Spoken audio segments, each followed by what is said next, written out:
Good afternoon, good morning, good evening, whenever the fuck you're watching this episode. Man, what an interesting intro. Never gets old. I like the new 2021 Backyard Blitz. Man, I dig this shit. It's episode 7-3 of the Blitz, brought to you by Backyard Sports. I got Big Stove with me tonight, my man. How are you? Doing good, boys. How are you guys doing? Man, shit. If I was any better, I'd be twins, dog. We out here. Gary, how are you doing tonight?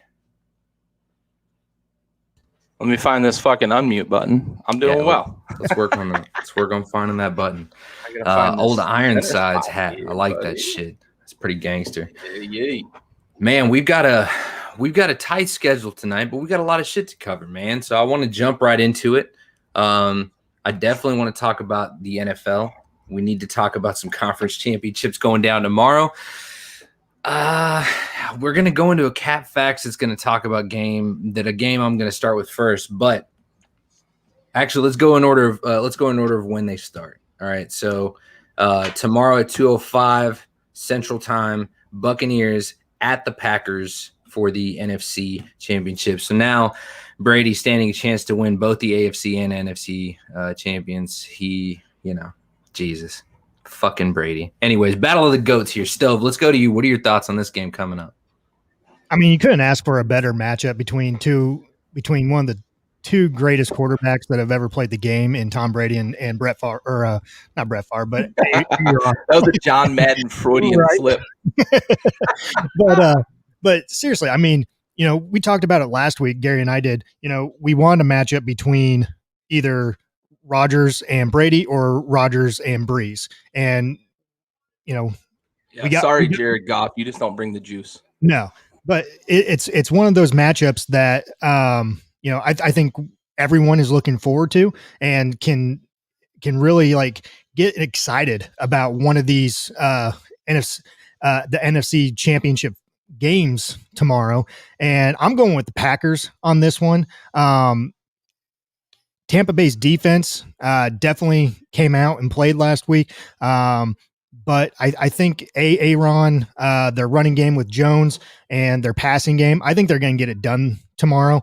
And Aaron Rodgers is going on to the Super Bowl, where he will get his second Super Bowl ring and go down in the Hall of Fame.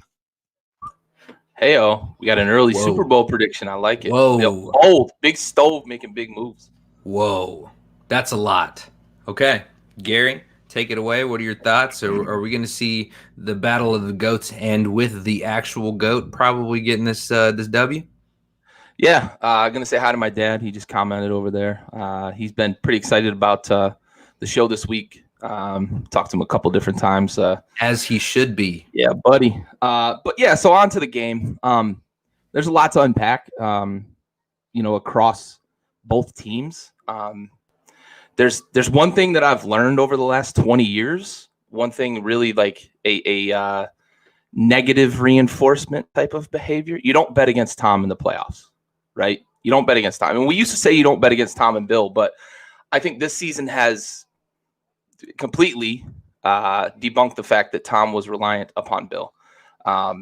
Guys don't go to teams that are supposedly stacked, and quarterbacks don't change teams and find chemistry this quickly, right? So it's been impressive. They had some slow, adjustment period early on. They didn't, win some games we thought they should have won early in the season, but man, have they fucking found it at the right time, right? They're just playing well. The defense is playing well. But you look at the other side, and it's Aaron Rodgers who's white hot right now. He's 2011 Aaron Rodgers when he fucking single-handedly beat the Steelers, carried, and then they had a good defense that year. I don't want to take it away from that, but man, was he fucking unbelievable then. And he looks like that year's Aaron Rodgers again this year. Even better than then. I think you're right. It's unbelievable how much he's mastered this offense. Him and LaFleur had some growing pains last year and still made it to the NFC title game. They got it at home this year. Brady's not going to be afraid of that weather, but Tampa's a warm weather team. So I've gone back and forth a lot on this. Hard to bet against Tom, but it's also hard to bet against a guy that earholed Troy Polamalu to essentially put the Steelers away. It's I guess I'm flipping a coin like on the spot because I've gone so far back and forth on this one. It's hard. You mean you're waffling is what you're saying. I'm waffling. Yeah. As always. Yeah, as always. But so, I'm going with the Packers. I'm going with the Packers. Do you think their run game is going to make the difference in this game? And I also think, too, that that early loss in the season where Green Bay was coming off that bye and Tampa kind of – yes. I mean, that wasn't even a game. I think Green Bay is looking at that and have learned from that, and they're going to take everything that they did wrong in that game, and they're going to expand on that. They're going to clean things up. But be aware, though, both BA and LaFleur, I think, are going to throw in some trickery in there on both sides of the ball, too. So the defenses are definitely going to have to be on their toes throughout the whole game. Yeah, I think the snow could kind of neutralize some, but I don't think it's going to neutralize a ton. I think we're still going to get a pretty entertaining game. Both quarterbacks are comfortable in the snow, and AB not playing for the Bucs might be something that hurts them quite a bit. He was just starting to kind of find his groove before he got hurt. So again, I think it's going to be a great game. I team with the ball last probably wins this to ruffle up that old cliche. But I've got the Packers though. Jesus. Gary Freeze soon. Be on the lookout for his upcoming restaurant, the International House of Waffling. It is, good God, man. So over under is Green Bay at -3.5. Oh, yeah, I'm gonna go 10. I mean, that's I'm going right. 10. You're going 10. I'm going 10. You're going comfy. Yeah.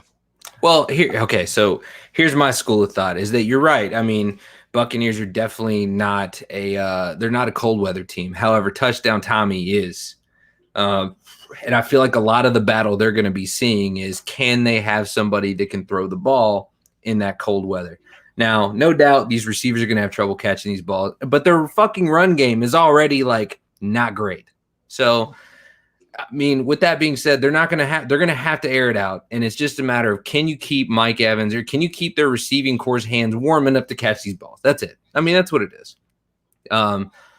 But I don't think that's going to happen. And so with that being said, I think we're 3 in a row. It's going to be, dude, Aaron Rodgers is on one this year. And it's I said it earlier in the season, this is the first time in a long time you see him actually having fun.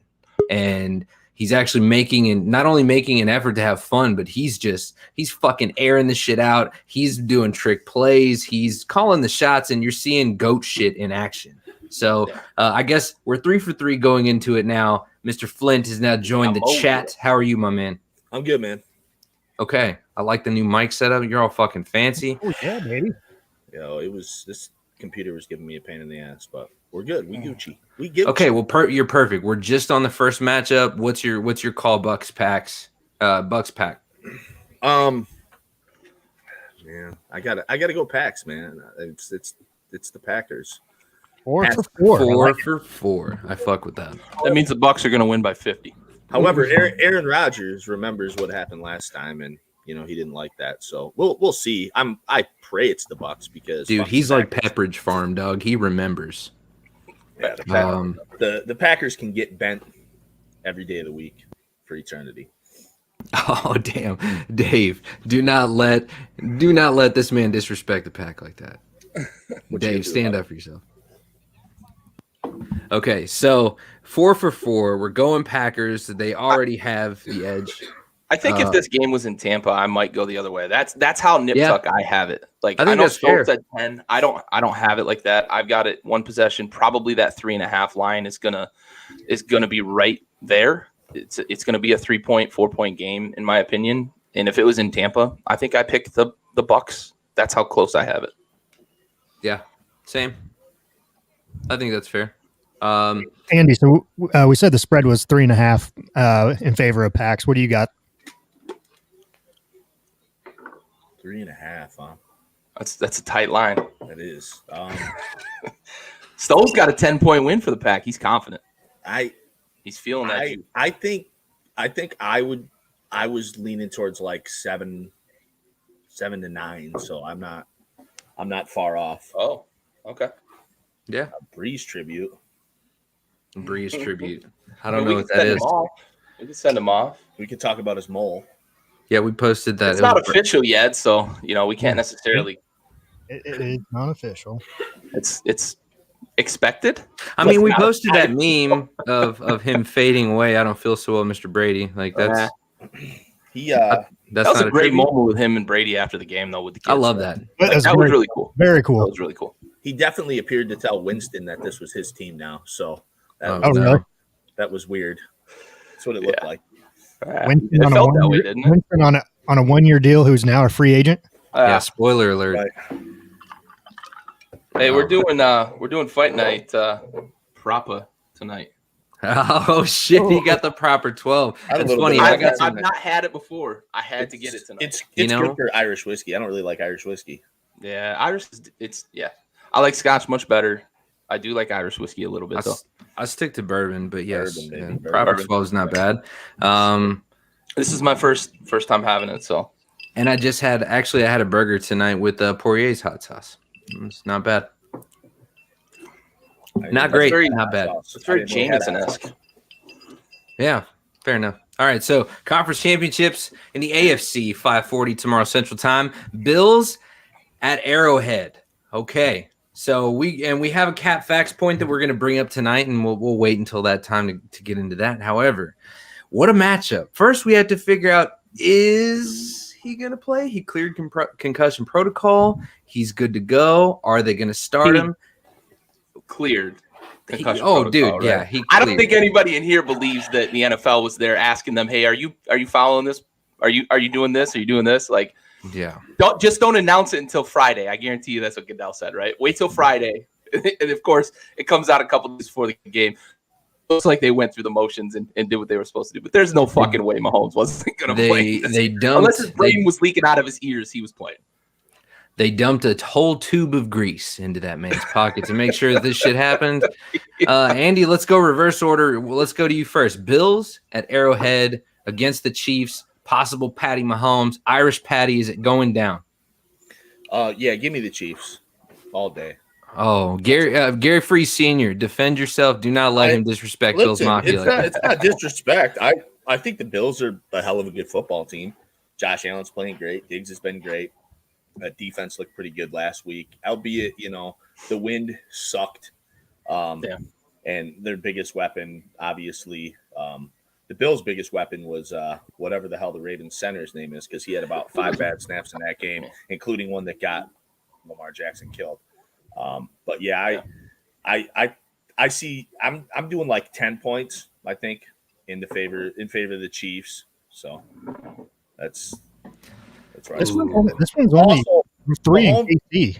Mahomes didn't have a concussion, so the concussion protocol thing is fine by me. I mean, he clearly never actually hit his head, even though all the Bills fans are going to be out here right now. He was asleep on his feet. That was the weirdest.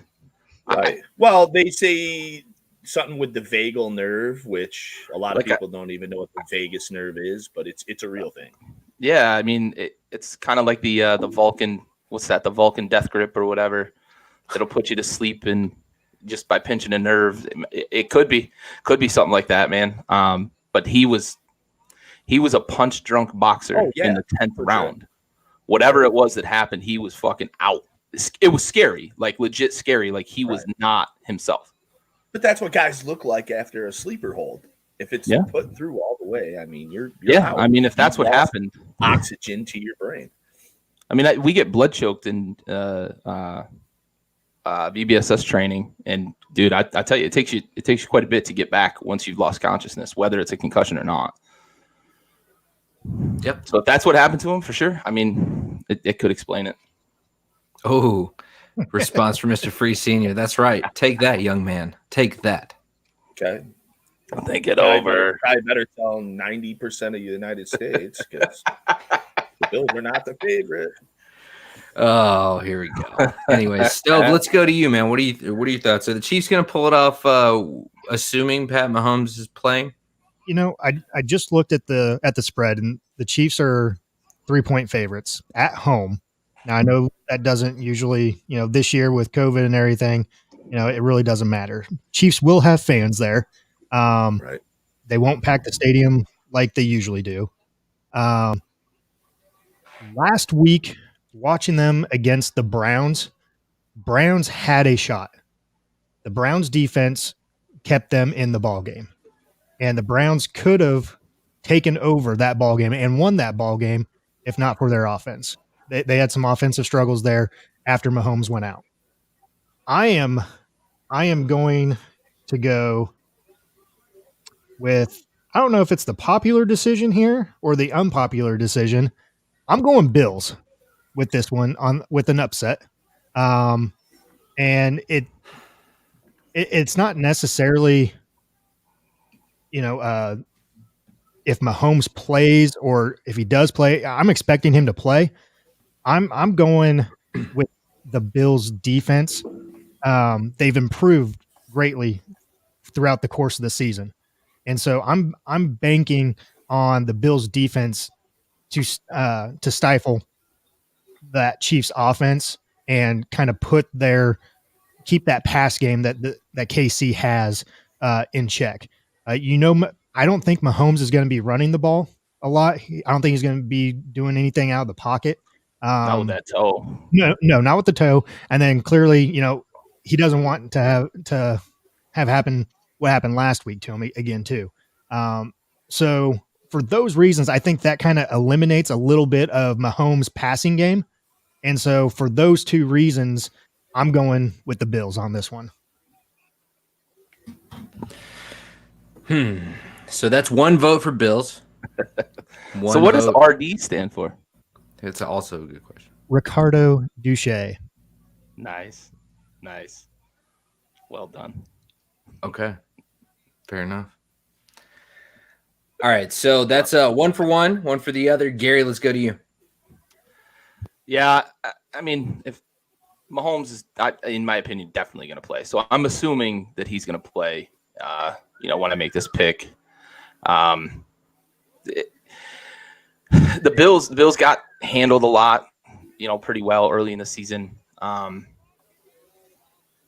I do think they're an improved team. I think they're improved on defense, but I don't know that I've seen the same level of offensive production the last couple of weeks, and that scares me if I'm a Bills fan. Tennessee's not a good defense, and the Bills' offense struggled against them.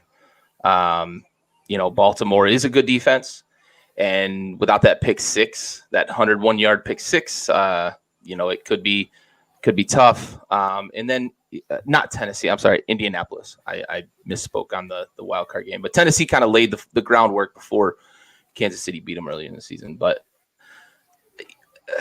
I just don't know that the Bills offense is going to be able to turn it on this week. The Chiefs defense has been playing well. I fully expect Andy Reid to keep Mahomes in the pocket, but get really creative. And that's what Andy Reid does. And that's why Mahomes has been so successful in Kansas City.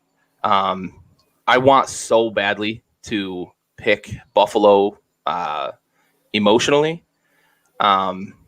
I think that Buffalo is set up for a long run of success like we saw in the early 90s, not predicting 4 straight Super Bowls, obviously, but I don't know that they have it this weekend. It's on the road in Arrowhead in a really tough venue. There's fans in the stadium. There have been fans there pretty much all year. So I'm going KC. It hurts me to say that because, Bills Mafia, my dad, I've got a soft spot for the Bills. He is ashamed of you. Let's not. I know. I want so badly though, emotionally, to just pick the Bills and say, "Fuck yeah, let's go." I'm diving through a table. You're mad shook to talk about the Bills. I am. Say what you mean. Let him know, dude. I don't think the Bills offense is what we saw in weeks like 9 through 15, 16, and that's what scares me about this game this weekend, because they're going to have to score points. Kansas City's going to score points. They're not going to shut Kansas City down the way they did Baltimore. That Bills defense is improved, but not not enough for this Kansas City offense. I think we're going to see a little bit of a shootout. We'll see a little bit from the Bills offense. It's going to be able to keep up, probably like a 30-24 game, something like that. So right, that's where I'm at. I'm probably going to have hate mail like shit just for saying the Bills aren't going to win a game where they're the underdog. This is a problem I have with Bills fans 100% of the time. Is I can be like, yo, the Bills are good. They're a very good team. Can they beat the Chiefs? Sure. If I have to pick one, I pick the Chiefs. And Bills fans are like, oh, you fucking suck. Yeah. I hope your dog dies. Fucking hater. Like, it's ridiculous. I get the passion. It's great and all, but, like, settle down. Like, I'm sure somebody's going to shit on my porch tonight. Bet money. And light it on fire. Poop. Oh, no. Okay, so I guess we're gonna be split down the middle, man. I'm gonna go with the Bills. And I love you for it. Yeah, I love me too. Listen, the difference between you and me, Gary, is that I have a fucking spine. Whether I know it's right or wrong, I'm gonna fucking support the team I support. And this one is the Bills. Okay, Bills Mafia is gonna get their chance to go to the Super Bowl. I said last episode I was on that they were my favorite to win the Super Bowl. I no longer say that. It is definitely going to be the Packers. However, the Bills are going to the Super Bowl. I don't know what the fuck happened with it. I mean, for me, the jury is completely still out on Pat. I don't have any trust in Heineke to get that done either way, even though he had one great play. It's fucking wonderful. Thanks, Danielle. She's not even lying. It's the worst part. I've met a million of you. I've met a million of you. Shout out to the porch poopers, Anyways, them drive-by doo-doos. I'll leave you a beer. Okay, so we're gridlocked at 2-2. Damn, how the tides have turned so quickly. And I'll be cheering for the Bills. Gary said, if Mahomes would play, if Mahomes doesn't play, there's no chance I would take the Chiefs. But Mahomes is probably going to play. I'm more worried about the toe than I am the concussion. Because Phil talked a little bit about his dynamic and his dynamic play leading to with his feet leading to his passing. So I mean, it's definitely something. I actually hope both my picks are wrong. I want to see Brady versus the Bills in the Super Bowl. That would be incredibly entertaining.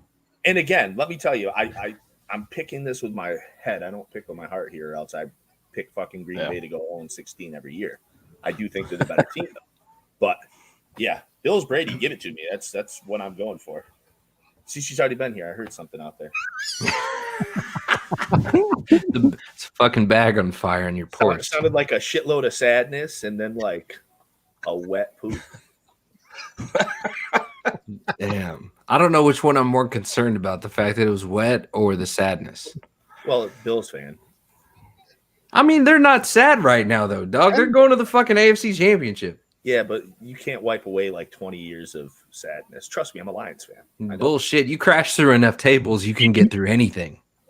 Okay? Yeah. That is that's in the book of Boogalations with Bills Mafia. Let's talk about the tables. I've been to a lot of Bills games. I've never seen anybody go through a table. I think this is more of a social media hype now. So why haven't you done it then? Why the fuck am I going to jump through a table? Why not? Why would I do that? Why not? I'm not. Okay, so here's the thing. I'm not one of those Western New Yorkers who goes to a Bills game as a fan of a different team and wears like Bills fucking gear. I see it all the time. God. It's gross. Okay. It makes me want to throw up. Like I just go dressed in normal shit. What I would have. Here's more anger in the face of science. Like right. Like it's so five weird. fucking times. I'll go root for the Bills because unless they were going to play Detroit or something, but. I'm not going to like dress up like I'm a fan. I think that's the weirdest thing ever. But I've never seen the table dive. I need to see it. I'm going to do it. I'll do it. Happen. I will definitely do it. I tell you what, Bills win. Facebook Live if they go to the Super Bowl. Bills win tomorrow. I'm going buying a table and I'll do it. I'm not doing it because I feel like that's their thing. If I do that, that's like me wearing a Bills jersey. I'm a Cowboys fan. I have nothing though. So might as well jump on a bandwagon here and just join someone. Have fun while you're doing it. We have nothing, and rather than hating all of the other teams, we just secretly fucking admire them. And this is where it's at with the Bills, is that they're an underdog that we're going to fucking back because they've been an underdog for a long time. See, the other thing I like about KC is Gary's dad just brought up a point about not being the guy that he was last year. And, I mean, last year is kind of hard to duplicate. But fair. At the same time, the one thing I keep saying, because I have a lot of Bills fans on my timeline because where I live, but everybody keeps talking about the Chiefs winning by small margins as if that's like a bad thing. And I'm kind of on the opposite end of that spectrum. I think winning tight games is big. You don't have to – and yeah, a win is a win. This is so good. Oh, awesome. I'm so happy this is happening. Why? Yeah, well, Andy makes a good point there, though, right? They're winning and they're testing their mettle in tight games. Sure, yeah. I think we became accustomed to them just fucking boat racing everybody last year, and people are like, "Oh, is there something wrong with Kansas City this year?" And maybe there's a little bit of something hangover or whatever. I mean, if my hangovers took me to the fucking conference championship game, sign me up for that fucking hangover. Yep. Yep. Thanks for coming in, Mr. Nagy. I'm curious to see your thoughts on the next game. Are the Packers going to win it? He's hoping they'll trade him Jordan Love. Okay, let's go. Hey, let's skip to our next segment. Let's go to Cap Facts.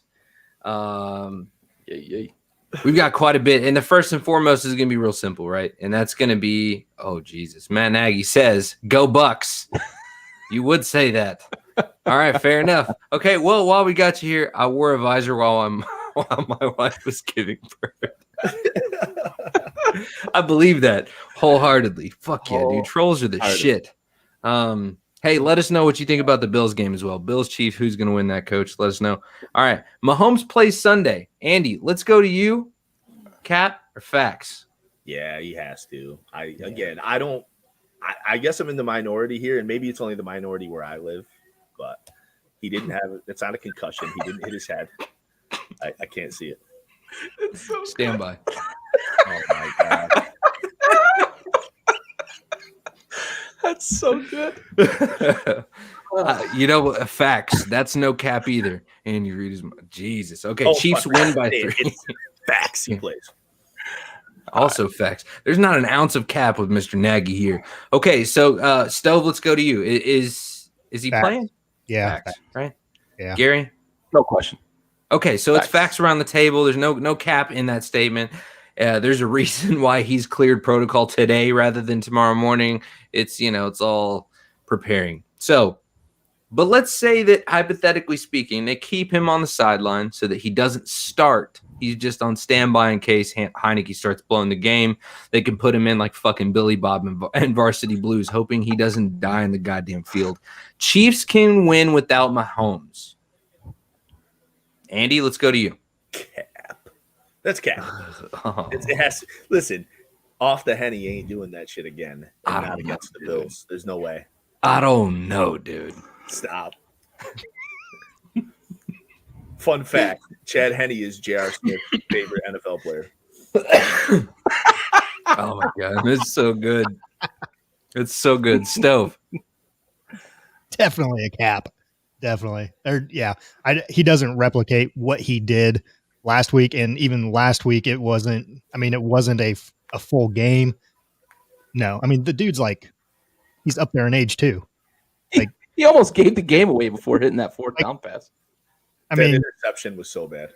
Yeah. So cap. That's cap, says Stove. Gary, is that cap? They can't win this game, so cap this game. I think the Chiefs could win some games with Henne, but not this game. No, cap. But this ain't it. This ain't it. Okay. Nope. Fine. That's cap. All right. I really wanted someone to say facts and just Bills buy a Hyundai if Henne plays. Bills buy. That's so disrespectful. Okay, so we're across the board so far. So cap facts. Kyrie has another meltdown before the end of the season. It's facts. Kyrie is a meltdown. I'm going to go as far as to say I don't think Kyrie's on the Nets next season. Ooh. Well, that also kind of ruined a future question. Let's go to you, Stove. We know where he stands. Yeah. It ruins it for me. Yeah, definitely a fax. Definitely. I mean, I want to go on a rant on this guy. I mean, I get all the philanthropy and everything else that he has done for the underprivileged and the black community and everything else like that, you know, paying for scholarships, buying Floyd's family a house. Like, I get it. Like, kudos to you, man. I mean, great for you. Awesome. You know, Tread lightly, white man. but this little baby back bitch, I cannot stand him. I cannot stand what he does so with the media and his teammates, the fans, like whatever. Like before the season even started, you know, saying that pawns and like all this other shit and blah blah blah blah blah. This was his last interview in a nutshell right here. Yeah, man, exactly. Y'all are fucking crazy. Not have me. Damn respect for the people that are trying to do their jobs too, but you talking about responsibility and this and that. He didn't have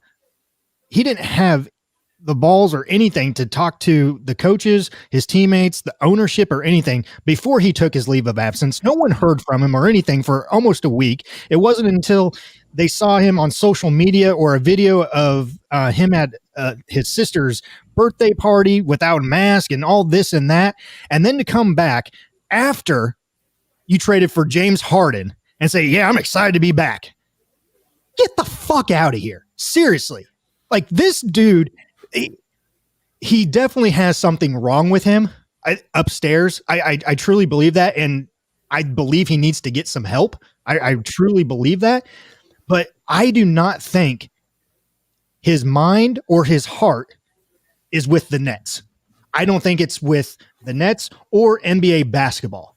I think he wants to do more philanthropy, which is awesome. Good for you. You have the money. You have the platform to do it. Go do it.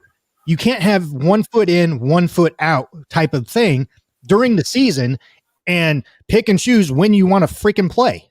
Like, I'm sorry for going off on a rant here, but definitely facts here, and I'll save my rant for later. Well, I'll tell you this. Aside from the fact that you're racist, I agree, you know? And Matt Nagy with a capper facts for us. But first, let's go to Gary. Gary, capper facts. And Andy put it perfectly. Like, Kyrie just is a meltdown. Yeah. You know, he's lucky the earth isn't flat, or as he melted down, he would just run off the side of the planet. Fuck facts. Yeah. And yeah, he's a disaster. They've lost 2 games in a row. I wouldn't be surprised if it happened if they lose another game, honestly. Okay, so we're 4 for 4 again. Yeah. He is a meltdown. I think, Andy, you put it best. Capper facts from Mr. Nagy. Dwayne Haskins is going to visit a gay strip club before the Super Bowl. Yeah. I think you know the answer to that. Kyrie's a clown, 100% weak-minded. Yeah, man, and I do feel like, Stove, I think you're right. I think there is a little something extra there that probably needs some professional medical attention, for sure. There's something there. There's these meltdowns are fucking cry for help, and somebody's got to do something about it. Nagy with a pipe bomb over here. Jeez. Jesus Christ. Full-on troll. That's so specific. Right. How about you answer that question, Coach? Go on the record. Yeah. Okay, so with that being said, let's go to our next one. Capper facts. Is Houston actually going to trade Watson? Are we going to see that happen? I saw an article earlier today saying the Jets were an early favorite to receive Watson. Okay, so Andy, what are your thoughts? Facts. Ooh, they have to, though, because Watson's in such a position where would you rather trade a great quarterback, even if you're not getting back, enough value, or would you rather have him be there when he doesn't want to be there? It just doesn't make any sense. he's gone. He's going to hold out anyway if they don't. Stove, are you thinking the damage is too far gone at this point? Is this the last season, or is this the last time we saw Deshaun? It's facts. It's facts, and it started last year with Numbnuts trading D-Hop and getting nothing in return. It started there, and then it just kind of escalated. You have the workforce environment that everyone was complaining about, minority not enough, or, being with women and everything else.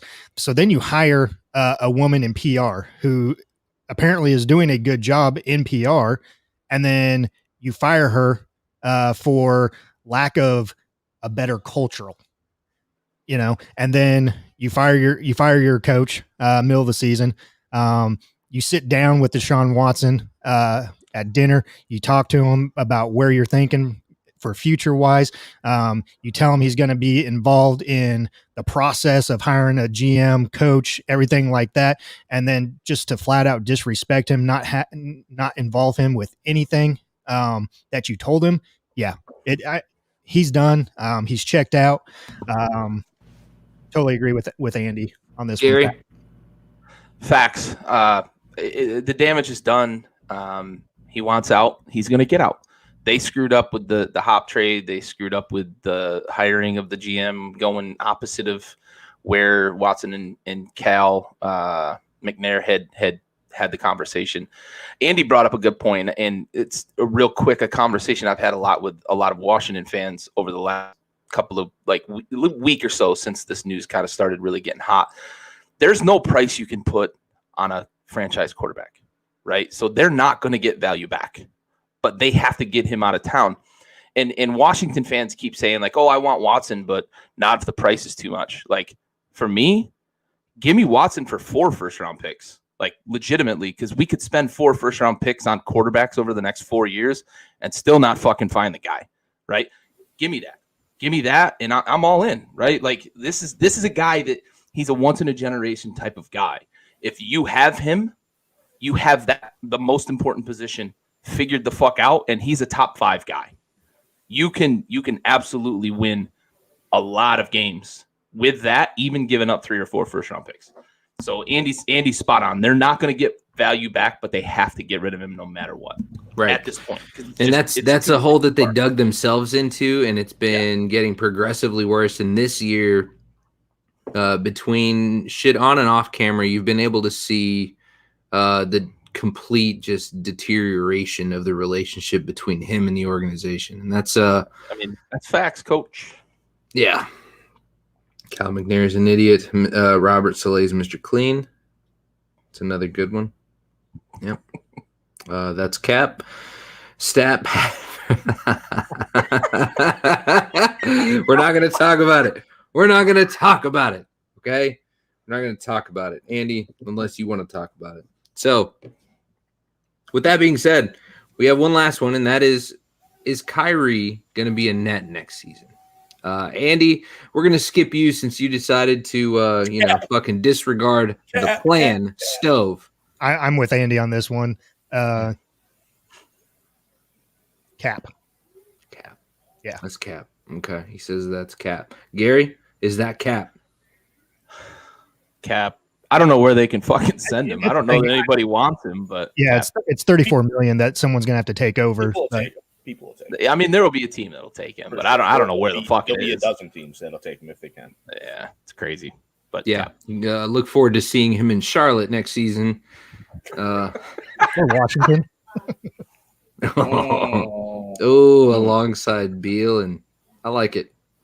I think that's exactly what your Wizards need, Gary, is some Kyrie action. No. I would say that the Spurs could take him, but Pop's smarter than that. Yeah. So, Pop may be exactly what Kyrie needs. Yeah, man, I don't think he wants that. I mean, fuck, dude. He's so close to being done. He should have retired like 4 years ago. He's not going to leave that fucking dumpster fire on Becky Hammond's head.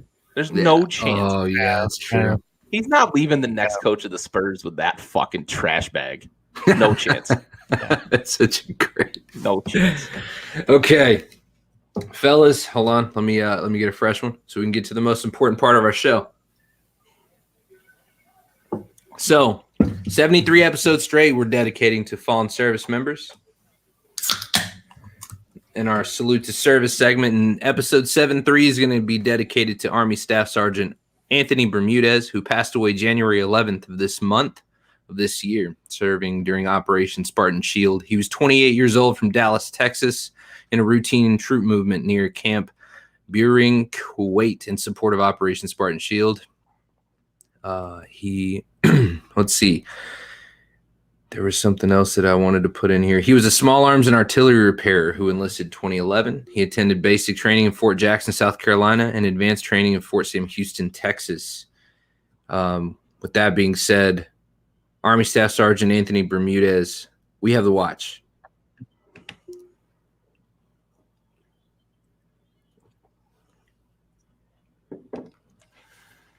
So, real quick before you move on to the next topic, just today there was a helicopter crash in a training incident, and the National Guard has been in the news quite a bit lately with all the bullshit going on in DC. But in upstate New York, there was a helicopter crash that took the lives of 3 Army members. So they haven't, at least nothing that I've seen yet, has given names, but I just want to real quick just give another toast to those 3 gentlemen, that we train like we fight so that we can fight like we train. And sometimes that training gets real and these unfortunate things happen. So rest easy. We have to watch.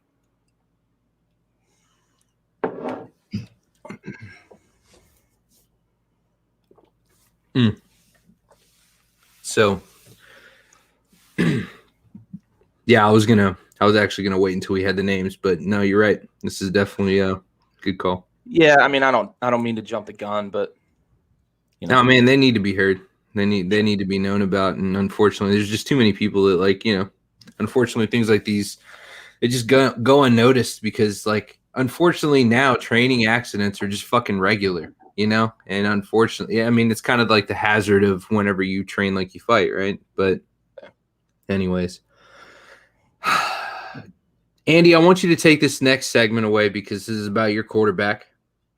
I'm gonna give you the floor. Talk about his tenure. Let's talk about his future. What's going on here? What is the plan? You get rid of Fat Patricia, who goes scurrying back to New England. Bitch move. What are your thoughts? Well, I mean, it's one of those things where it's like bittersweet because it has to happen. It's probably going to happen. He wanted to stay, ultimately, from what it sounds like. I think what happened, because they're not giving away all the details, is it seems like a situation where, new general manager, new head coach, they're coming in and they're saying, we've got to rebuild. Galladay, Marvin Jones, both free agents. That defense is a disaster. Patricia set them back so far that it boils down to probably a conversation of, look, we know you want to stay. You've said publicly you want to stay. Your wife wants to stay in Detroit. However, we have to rebuild. And maybe it wasn't even as nice as, hey, do you want to hang around while we rebuild? Or it's hey, you're getting paid a lot of money. We can't afford to keep you around while we try to rebuild. And it wouldn't have made sense to anyways. I think when you come in and you evaluate a team, you have to say, hey, we'd love to keep Matt. Great talent. However, we can't fix this. I mean, he's 32 years old. So how are they going to fix it in time?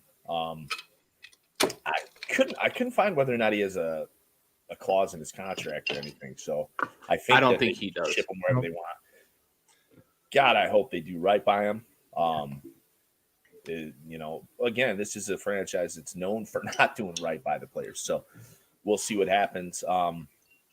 I'd love to see him in a situation where he ends up in Indy, taking over for Rivers. I think that would be I think if he was there this year, we'd be talking Chiefs, Colts tomorrow instead of Bills, Colts. Honestly, I mean, Colts lost that game more so than the Bills won it, in my opinion. So I think with a better quarterback, I think it could have been the world of difference. Miami's another intriguing landing point, I would think, for him. There's lots of them. Gary Washington, San Fran. There's a lot of places out there. So What about Houston? I thought about that, but I really like that spot. I like that a lot. I wouldn't like that for him. Me wanting to see him go, somewhere. Yeah, that's not doing right by Stafford. Right. I mean, I Detroit, that's a good So move. either, but That's a win for Detroit. Yeah, I agree with Andy. I think Indy would be very suitable for him. I really do. Kind of keep him in that area. He's a little low on draft capital, though. What about Pittsburgh? No, they don't have cap room, man. They're like They just signed $30 million, and they just signed Haskins. Oh, that's they got right, their they guys. did. Jesus. I forgot about that. Another one, if they could pull it off, they'd have to move things. The Saints, we assume Drew Brees is done. Ooh. The Saints are in a bad place cap-wise, too, though. Right. Very bad. Right. It's a huge. And they're expecting the cap to go down this year because of the COVID shit. So, yeah, I don't know. Somebody like San Fran, they'd have to move Jimmy. Jimmy. And I don't know. I would hope that Detroit wouldn't want to take Jimmy back. So I don't know. Jimmy's got, value. Like teams are going to come calling, right? If San Francisco says we're going to move on from Jimmy and we're going to go get Matt Stafford, they're going to be able to trade Jimmy and probably get a 2 or a 3 or maybe a 2 and a 4 or something like that. They're going to get some capital back. Denver's another intriguing spot. Yeah. I like Locke, but I don't know that they're sold on him. I'm hearing words. I'm hearing word around the rumor mill that Dalton's going to Denver as well. Maybe New England. I think they want to bring a vet in to push Locke. Right. So. Yeah, it's definitely. All right, Stove. What's your ideal? You agreed. The ideal landing spot is the Colts. Yeah, and I agree as well that Matt Stafford's done so much for that football team, but also that community, that city. Yeah. They really do need to do right by him, even if it costs them a little bit to send him somewhere. They owe him, because there's been a lot of times where he's gone out there to play, to be there with the guys that he's practiced with, fought with, everything else like that, where he shouldn't have been playing. The last week of the season, is a prime example of that as well. If you put the offensive line and everything else like that say Brady had in New England, in Detroit, he may want to stay. And allude to Andy's point there, you don't know that conversation. We're going to rebuild. We're paying you way too much. We can't afford you. We're rebuilding. I don't think that conversation would have happened as well if Stafford didn't have all those injuries as well throughout his career. And you have to attribute that to offensive line and everything else as well. 1,000-yard rusher. Yeah. One time with a top 10 defense, and they won 11 games. So, all right. So I have a question kind of in rebuttal to both of y'all's points, but I'm going to do that before I get to Gary, or I'm going to do that and then get to Gary. And that's, do you think that Detroit will do right by him? So Gary, let's start with you. Answer your question. Hey, wait your fucking turn, you cuck. I can't Gary. help on that subject, motherfucker. No, that's right. You should get first, right? Okay, yes. I'm with Andy. I don't know that they're necessarily going to. Stove, are you? Yes or no? I don't trust Detroit. I'm in total agreement with these two. Calvin Johnson keep like $750,000. Exactly. Yeah. No, they are not. It's the curse of Calvin Johnson. It's. And I get into that saying, well, he didn't earn the money. But at the end of the day, if you want to, just fucking cut your losses. They're probably right in that situation, in my opinion. But, who cares? Just let them keep a few $100,000 and, keep them in your good graces. Yeah, you wasted that on several other players before that have amounted to shit. They do weird shit. They don't care. No. The Fords, fuck them. I hope they all stub their toes. That's so heartfelt, and I appreciate that. So, okay, so we all agree. Wait, Gary, did you have a different ideal landing spot for them aside from the Colts? I have two. All right. One that I'm going to agree with both Stove and Andy, and one I'm going to be very selfish. And hear me out. It's not just because I'm a fucking fan, right? That's not why it's ideal. Bullshit. So it's not. I promise. Okay. So Indy, I agree, right? If I'm looking at it in a vacuum, where is the ready-made team for Stafford to leave Detroit and be successful? Dallas. It's Indy. Oh, okay. No, it's not Dallas. That roster is a fucking. But I agree that that's a ready-made roster. Now, what I haven't been able to wrap my head around in terms of how that gets done is that Indy doesn't have nearly the draft capital that a lot of other teams do. They don't have a good pick this year because and now his name's eluding me, but the guy they traded with San Francisco to get defensive lineman, DeForest Buckner. They finished well in the season, and if you get Stafford, you're going to also have a low pick. I just don't think they have the draft capital to really entice the Lions to say this is the place, unless they're going to throw a lot of mid-round picks in, and maybe they do. I just don't know that loves fifth rounders. They do for sure. So maybe Indy dangles fucking 5 fifth-round picks out there and they jump at it, right? Exactly. But for me, looking at the roster and what weapons are there and where he fits the best, we just signed Martin Mayhew and Marty Herney to the front office, and they both have roots with Detroit, roots with Stafford, that sort of thing. Mayhew's a fucking hump. Yeah, I mean, I don't disagree with you, but the connection is there, right? I don't think he's a great front office guy, and I don't love the hire. He's a Redskin, Washington, former player, and he was a great player with Washington. Yeah, I almost did it. But he was a great player in Washington, so, the fit was there for bringing him back. Plus, there's a connection with Ron.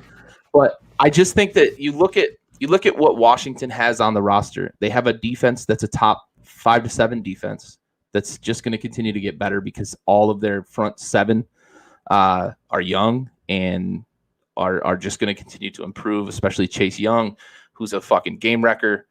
And then they've got McLaurin, who when there's serviceable quarterback play, the dude's a fucking elite wide receiver. And they've got Logan Thomas, who came into his own and was a surprise this year. So, and he and Stafford have some history together, right? Thomas played in Detroit for a couple of seasons. So I think that there's 2 potential ideal landing spots. That being said, I don't know that either of those teams get it because I think there's a team like Jacksonville or the Jets that are going to swoop in and say, we'll give you this high pick this year, and the Lions are going to jump at it. They're not giving up that. Well, Gary, your audition tape. I think Urban thinks he can win quickly. But you are aware, like the Lions aren't actually going to see this, right? Like they're not actually trying to hear your case for why they need to go to Washington. It's not a benefit for them. Okay. All right, that was an audition. That was a straight up audition. Okay, so let's get into the hot topic of tonight. Here tonight, we're going to see a rematch between a couple fucking studs, arguably one of the greater MMA talents in UFC history, and Dustin Poirier. So, my bad. Anyways, we're also going to see Dan Hooker back in the ring in the octagon, buddy. and I'm looking forward to that. Kid's a fucking. I'm looking forward to him crushing Gardner's fucking hopes and dreams. I need that to happen. Fuck that fucking twat. Todd races trade for Stafford and sign Allen Robinson is number 2. I like that. Cap space, especially assuming Alex Smith retires. Dude, why Allen Robinson? He's solid. The free agency class is not good at wide receiver. Galladay? Give me Galladay. Give me Galladay. You don't want Galladay for the same reason you don't want fucking Matt Nagy. If you're still on, let us know what your thoughts are on that. What I was thinking is any team that trades for Stafford, if they need a wide receivers should also be looking at Marvin Jones. They've got real good chemistry. Great, and the guy plays. I mean, that's my thing with Kenny is Kenny doesn't play. Best ability is availability. Marvin Jones is a fucking Stafford's stud, chemistry dude. is awesome. He'd be a great number 2 to McLaurin. Some weeks he'd be the number 1. I mean, he's done that with Galladay. So, I'd be on board with that. Marvin Jones. I can do that. But anyways, on to the fight. Yeah, so Dan Hooker and shit. Let's just get straight into McGregor Poirier because we're approaching the hour mark. So we got the fight going on. Weigh-ins look good. They're gonna fucking fight here in a little bit. The card's actually getting ready to start now, is it not? 10 o'clock. The prelims are on right now. Yeah, women are fighting right now. I think I can see the fights right there in the background. Over Andy's right shoulder. Somebody's getting tapped out right now, dude. Yeah, dude. Yeah. Oh, yep, there it is. There's the tap. There it is. Getting pieced up like a cheap whore, and I like to see it. So let's get into the main card. Andy, what are your thoughts? Is it gonna be Conor McGregor? Is it gonna be? Was that too far? No. Was that too far? Anyways, is it gonna be McGregor? Is it gonna be Poirier? Is it gonna be Dustin Diamante Poirier? It's gonna be McGregor. God, dude, you fucking shoot down my dreams every time. Anyways, I've got to go with McGregor. Yeah. Poirier's a good fighter. I mean, I like Poirier. I think that it should be a good fight, but McGregor seems to like going against these good fighters and just like ends them, except like Khabib. But nobody ends the bear. Yes. I don't know. I think about the last fight. There was obviously one of the biggest topics was there was a cheap shot, I guess, is what we're calling it these days. But thinking about the last time we saw Conor in the octagon against Cowboy, the weird shoulder strikes that just ruined his day. I think it's going to be Conor. I'm hoping for a good fight. I think it's definitely going to be a good fight. I know Conor went on record early saying he's going to knock him out 60 seconds in the first round. Again, Poirier that he fought in the beginning, absolutely. Poirier he's fighting tonight, not the same. He's a much more disciplined, much more established chin, much more skilled boxer. He's actually developed a decent ground game. So I definitely won't think it'd be a quick one for sure. Like, I don't think this, I hope anyways that I'm right when I say that this won't be a quick fight because Poirier has taken on some pretty hefty challengers. I mean, keep in mind, since he fought McGregor last, he has beat Justin Gaethje for starters. He fights Max Holloway as well. That's a fucking brawl. I mean, that is, we just learned last weekend one of the best boxers in UFC history. He was real sure to let let DC know. Stove, what are your thoughts on this fight tonight? Is McGregor going to take it, or are you going to stick with Poirier? In June. And that was debatable. A lot of people think that he didn't win. No, he didn't. Yeah, Gary, you're wrong, and that's fine. But we'll move past as far as what records. He won on the cards, yeah, for sure. Yeah. He deserved to get his hand raised. No, he didn't. He sure did, bud. He got his hand raised. He deserved it. No. You probably also think Volkanovski went and beat Holloway too. That's fine. I told you after the fight, I thought they could give it to him 3-2. I didn't agree with it, but I thought they could. Yeah. Anyways. Shh. Stove. That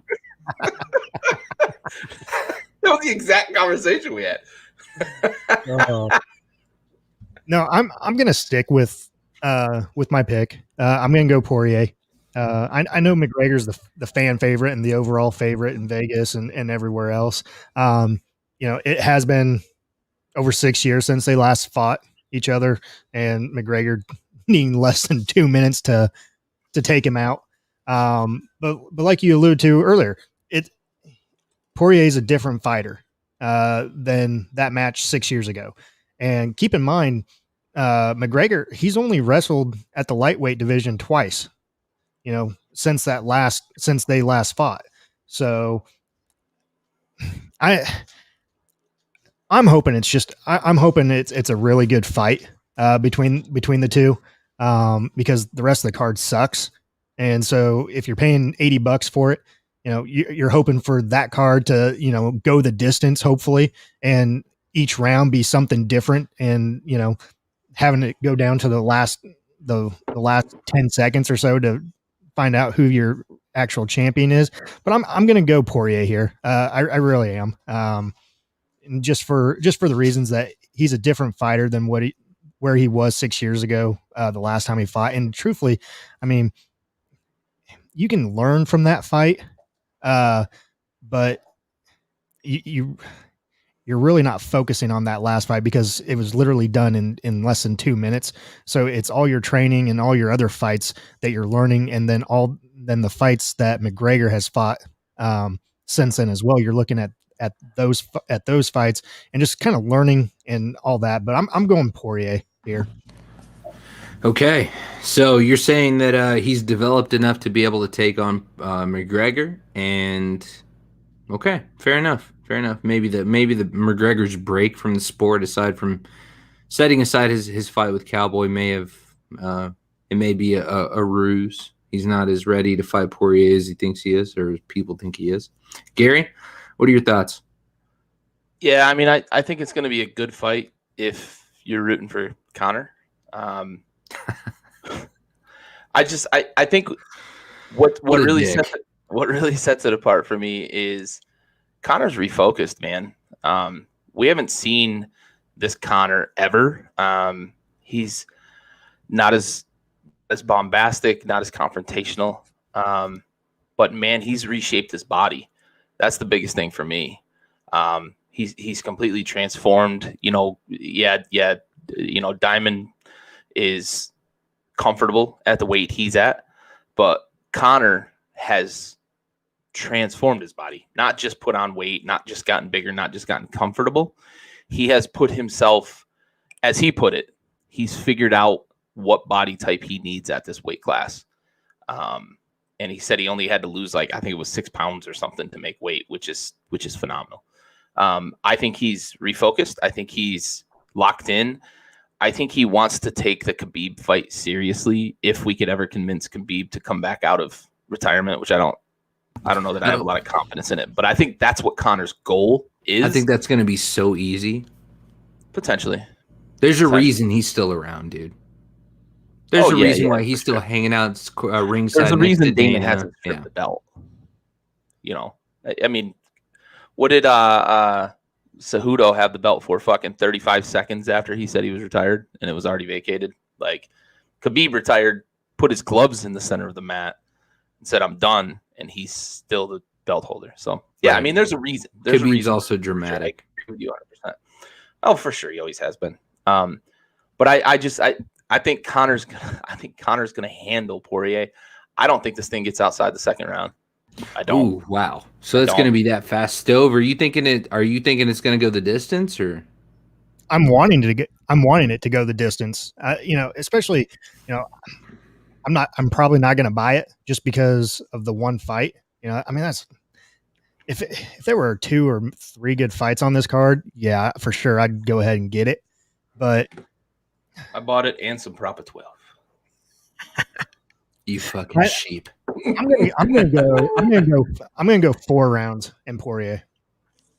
Oh, you think he's gonna finish? Okay, so I like the idea of dragging him out into the water. So Andy, wait. I have a question for you because you said that, right? Prior to the last 2 years, how legendary was Conor's fucking stamina though? I mean, there's no doubt. It's the stuff of legend. He doesn't wrestle, is why. Right. It's part exactly. Yeah, he stays upright. Sure. He's standing and banging, which is why he could also go into the. Conor, here's the thing with Conor, and Gary, I can already see you just. Dustin doesn't want to wrestle either, though. But Conor, one thing or 2 things with Conor's stamina is A, he's not wrestling because he can't. B, he's not throwing punches like Gaethje either. He's very calculated. Surgical. He's very surgical. That's the best word for it. And I think he retains a lot of energy. However, I do agree that he has great stamina on top of that. But I think those 2 things really play into it. Oh, for sure. His fight style. I mean, that's part of the calculus, though, right?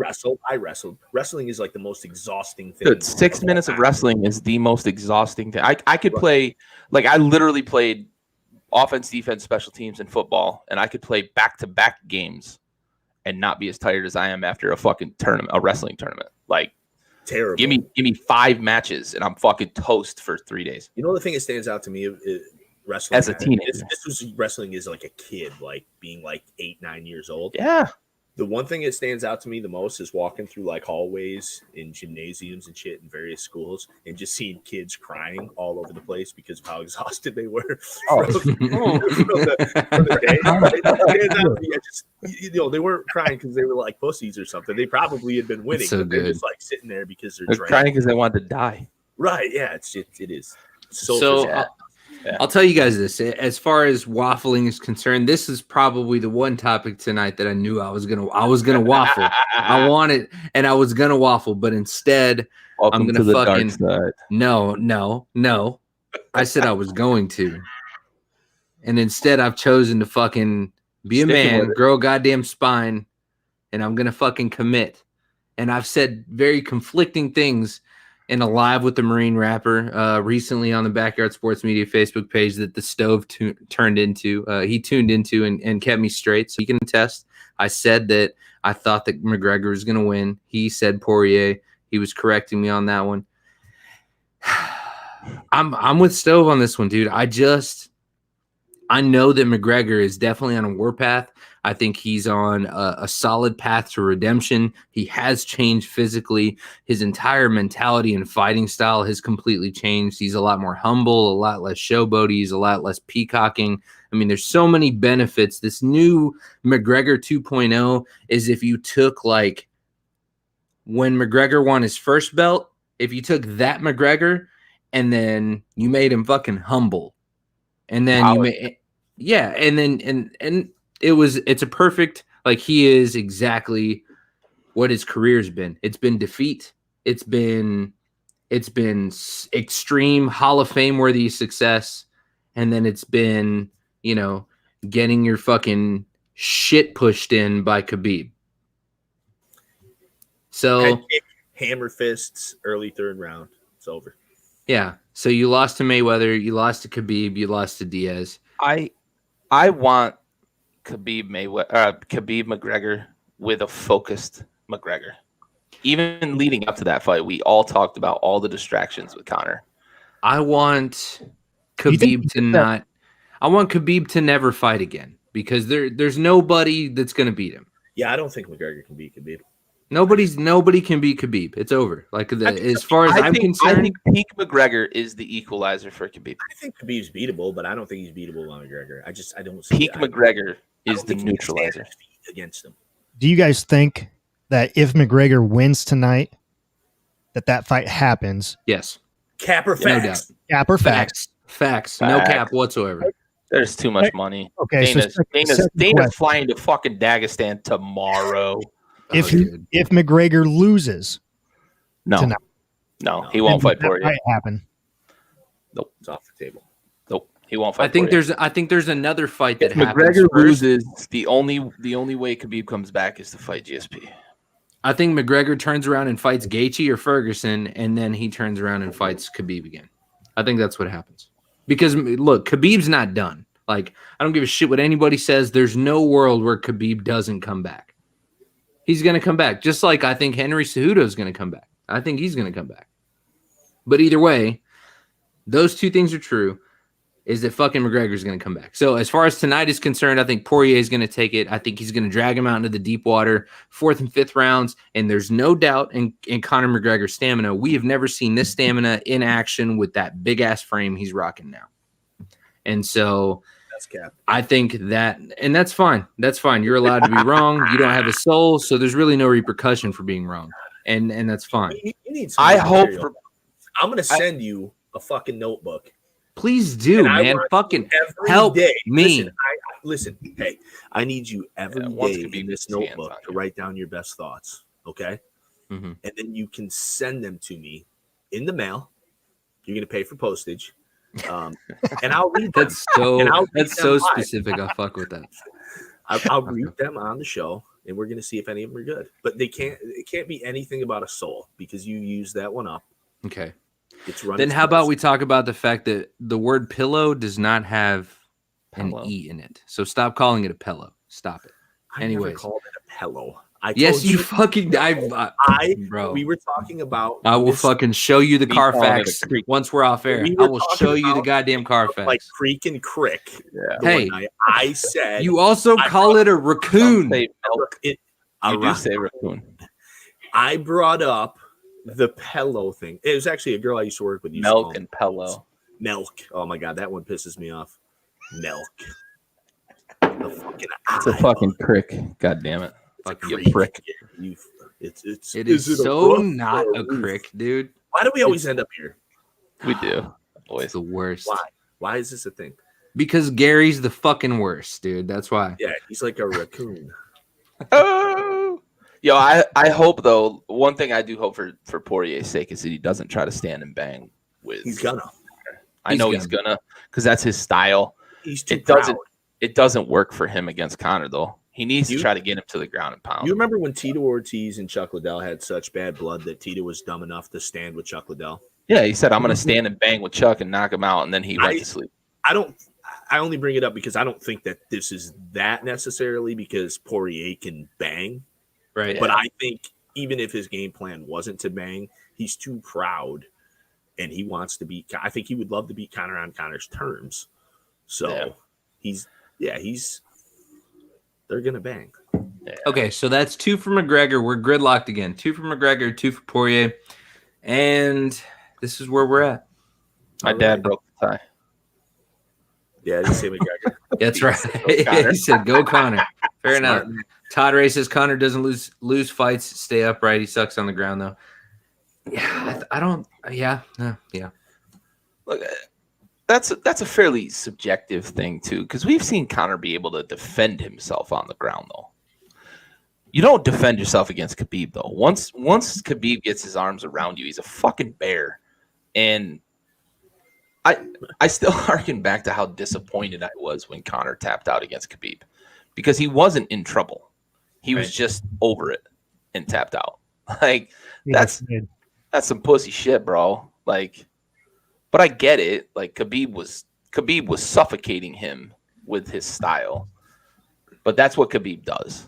And we've seen Connor be able to defend the takedown for one and defend himself on the ground too. Well, I mean, Khabib even did what he did to Gaethje was probably more impressive because he was ground. He was just he was beating him standing. He was backing him into he was just kind of like tracking back and forth. And we're like, Khabib, Gaethje, fucking punch him in the head. What are you doing? Hit him. Right. He's doing exactly what you want him to do. And he couldn't.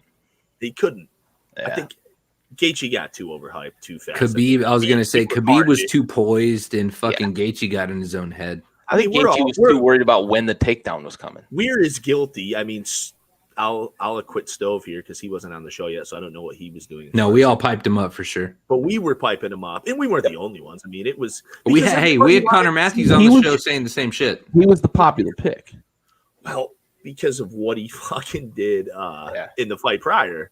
Yeah. And, you know, and everybody wants to see, once you see a fighter like I love the show that's going on behind Stove right now. I know, yeah. He's behaving, though. I don't hear him. Yeah, I want to see some Fortnite dances. Good. The Fortnite dances. Show me the floss. Oh, God. Well, so for those of you guys that are still watching, we appreciate you guys. We are going to be doing some Super Bowl squares, and I'm kind of pumped about that. He's making sure he's on camera too. That's amazing. Hell yes. Yeah. Stove, take it away on the Super Bowl squares talk. All right, so we're gonna be doing some Super Bowl squares here after. Uh-oh. Is he all right? A second. Oh, you hit him! I saw it. Man down, dude, and he did it on. He did it on purpose. I missed it. What did you do? I had no clue. Well, hey, so for those of you guys, hey, look, this is fucking Dad Life and the Blitz 101 right here, dude. And his wife's watching from the other room. And we got little microwaves running in there like, what the fuck did you do? I miss what happened. Wow. Dad life. Yeah. Dad life. Is that Bernie? Is that been there the whole show? Finally, someone saw it. I didn't know the whole fucking show. What the hell? That has not been there the whole time. No way, Why the dude. fuck did you put that up there? Has that been there the whole time? Seriously? Yes. No, Fuck. No way. I just now fucking noticed. Wait, that's on screen, right? Yeah. Okay, No, yeah. that's so good. It almost looks like it's like a It picture. looks like it's propped up on the fucking phone. Yeah, That's so Oh good. man. That is awesome. that's so No, good. it was up here earlier, but no one All saw right, it. I figured I'd move it. it's been moving and we didn't notice it. Yeah. Messed up. All right, Stove. So take it away on the Super Bowl squares. We are not watchdogs. Maybe we don't have the watch. Clearly, we do not have the watch. Oh man. Good timing, guys. Good timing. Yeah. All right, so Super Bowl squares. So after tomorrow's championship games, we're going to be posting something on Facebook for Super Bowl squares. If for those of you that don't know how Super Bowl squares work, you get a square. You have a visitor team and a home team, and it's 0 through 9, top, bottom, and numbers are drawn at random. So it's not 0 through 9 in sequence on top or on the side. Everything is drawn in random, and you get a random square. It'll be $25 per square, maximum of 4 squares. That would be total of $100 if you do all 4 squares.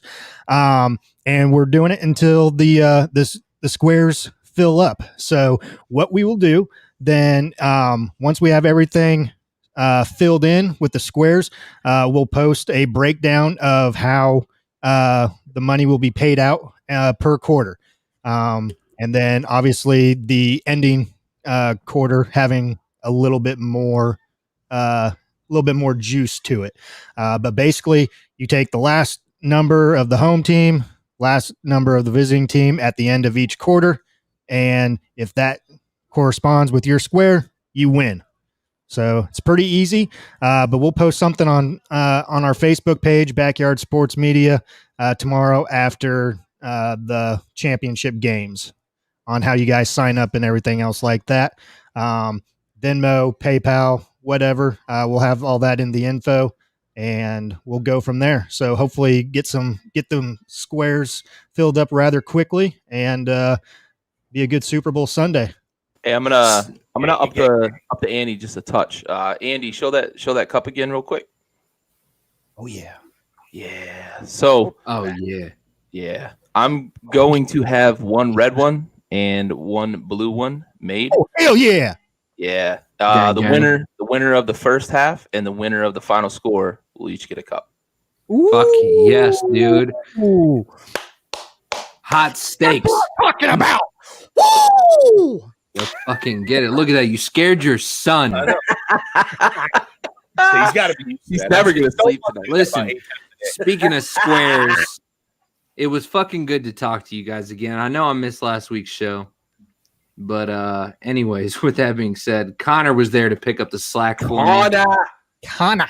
Fucking Connor. We had a good conversation with him. I enjoyed that conversation. Really did. Connor's a fucking stud, dude, and Ripping a fucking bowl. so proud of him, dude. Come back from the intro and he's like, I didn't watch. Oh man, you missed it. Oh, dude! As soon as he comes on camera, he's literally got the piece in his hand. "Is this okay? Like, hey, it's legal in your state, man." The controller MMA, and he had full control of that fucking Lechuga del Diablo, baby. Yeah. So that devil's lettuce. So with that being said, without any further ado, we got to fucking call this shit a wrap because we got prelims and a main card to watch. And I'm trying to watch Poirier put a fucking beating. I'm talking Bobby on Whitney. I'm talking Ike on Tina.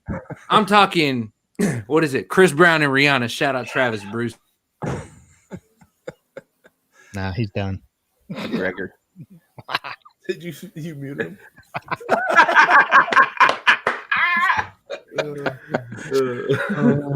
That's so good. That's so good. Save all your Chris Brown on Rihanna for your fucking barber. Bro. I don't know when the next time we'll see him is. Nah, Yo, because that fucking flow, dude. You could play hockey. oh, dude, I'm trying to go with like the '90s Tejano fucking Yo, Barry mullet. Melrose would be proud of that shit. So you look 90s you were Tejano auditioning band. for a That's fucking- like coming to America, some Soul Glow. Mm-hmm. See again, Stowe with the racism. I don't like that. Racism. Okay, gentlemen, let's put our white hoods on and start the meeting. Whoa! Wow. Wow. I Went kid, there. Gentlemen, 73 episodes in the book. God damn it! All right, we're doing all right. Consistency is He key. did not represent the views of backyard. Yes. Very good. Rolling across the screen. That disclaimer right there. Yeah, Thank you, we're Gary. gonna have to start putting a ticker at the end of the show. Like, fuck yeah, dude. Oh, man. Andy, Stove, Gary, always a pleasure. My name is Raul Herrera. Backyard Blitz episode 73 brought to you by Backyard Sports Media in the books. We're fucking out of here. We appreciate you guys. Be sure to tune in next week.